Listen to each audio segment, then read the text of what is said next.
The meeting will take place between October 1st and October 3rd. And because it will be an online version, it will be only in the afternoon. So we will allow everyone from almost all over the world to attend. So from California to Australia. And the other thing is that all topics on CLL will be addressed, and we will have an initial part with a session, a plenary session. And then this is the first day, and then in the second half of the afternoon, all the participants will be split into 4 different workshops on 4 major topics.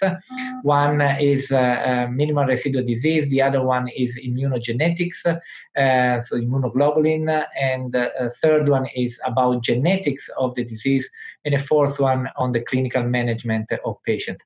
The same workshops will be also repeated in the second day of the meeting, and so people will have the chance to attend indeed 2 of these distinct workshops.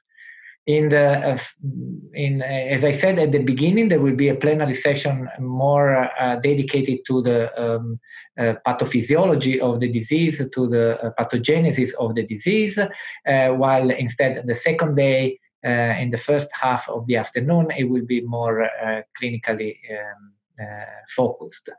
The last day, it will be really, again, in the spirit of Eric, and it will be a day of continuous discussion, and it is going to be organized in roundtables, so no standard, classic, traditional presentations, but really 7, 8 major experts in CLL from all over the world that are discussing treatment-naive patients, and then following a second session on relapsed refractory patients with CLL.